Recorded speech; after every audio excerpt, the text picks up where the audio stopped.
to the 4th floor to the second court, and we stayed there for about 45 minutes, and then we were told to come down at about 11:35. Went down to the main lobby, set up our gear. They kind of told us where she was going to be coming out of and how she was going to be coming out of. Everything very well organized, everything very well done. And when she walked out, she basically had a little smirk on her face. Did she say anything at all? She said thank you to one of the SR sergeants that was standing there. Walked out quickly. It was a very quick shot. She was wearing bright top and blue jeans and bright blue sneakers. And it was very quick, and then we heard the crowd yelling outside. And her attorneys, did they express anything? Just did they Jose. say anything it was just Jose, and he was in the front and kind of blocking her. Right. And that was it. It was very quick, very fast, and You described a smirk on her face. That implies that not a smirk of being. It was more like it's over. I'm out of here, kind of thing. A relief, to be honest with. She was wearing very bright tank top, jeans, and blue bright tennis shoes. And from there, it was just Jose with her. Jose and her, and that was it. And we weren't allowed to shoot the outside, so we heard just the people, screaming and yelling on the inside. How long did the processing out take? Was there a lot of paperwork? No. Everything was pre-done. When they actually told us she was coming, it was the shot maybe 8 seconds.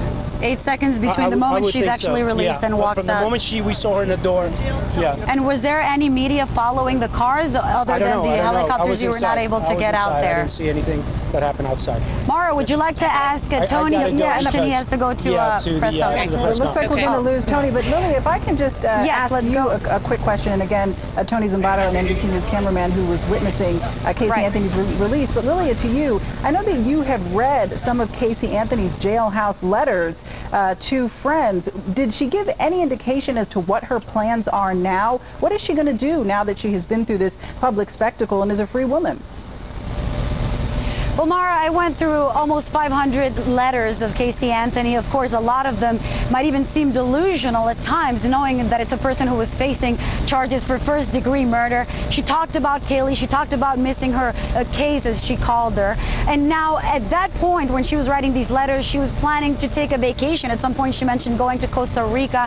She was talking to this one only friend, giving her support, going through some romantic situation that her friend was going through. She mentioned wanting to adopt a child. She mentioned wanting to adopt a child actually in Ireland. She talked about having a child with an accent, something that was obviously off for the situation. She talked about having a dream of being pregnant at some point and saying that she felt like she was having Kaylee all over again. She said that she would like to provide a home for children across America who don't have one, for homeless children. She showed a great deal of concern.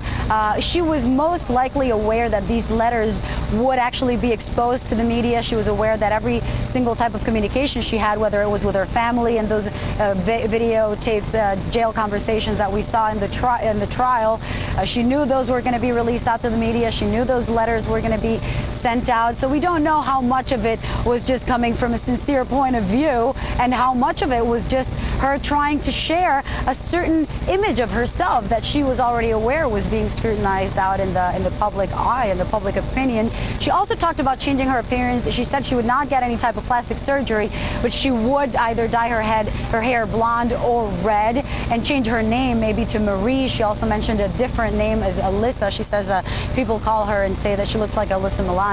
Now, Mara, we're seeing that this press conference that we're expecting from the 3 journalists is taking place.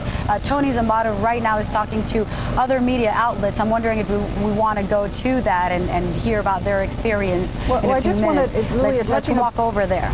Okay. Yeah. Lily, if I could just touch upon your comment about her future, I think, and just a note, we're not going to go to that press conference. We did get a chance to hear from Tony Zimbardo, but a lot of people, the question that they have is whether or not she'll be able to profit from this, because legally there is nothing preventing her from writing a book, for instance, or doing paid appearances. Kristen, before we go quickly, I just want to ask you about the climate there at the jail, because you've been covering this since the beginning. I know that you've spoken to a lot of protesters who were there, and there were people who were coming out just to observe the court proceedings and people who protested after the acquittal. So now that she's being released, how many protesters are there and what are you hearing from them? We were estimating tonight that there were probably about 50, 60, perhaps up to 100 protesters outside the jail on both sides of the street here. There were some that had signs there against the verdict, against Casey Anthony getting out of jail, but many people, to be honest, were there for the spectacle of it. A lot of people taking pictures, a lot of people just watching. Earlier today, there were 3 guys who were shooting a music video here and had written a song to Casey, and so I think a lot of people really just trying to profit from the hype that surrounds this case. It's gotten so much publicity. They knew there would be a ton of media out here, so a lot of people, as I was walking through the crowd, really just here to take in the spectacle of it all. This area, this country really hasn't seen something like this, a trial that's captivated so much attention, a defendant that's seen so much animosity, and so there really is just a spectacle circus atmosphere. Okay. Even a marriage proposal. Kristen and Lily, I'm sorry to cut you off, but we're going to have to end it on that note. Thank you both very much. Lilia Luciano and Kristen Dahlgren reporting from the Orange County, Florida jail. Again, Casey Anthony has just been released from prison.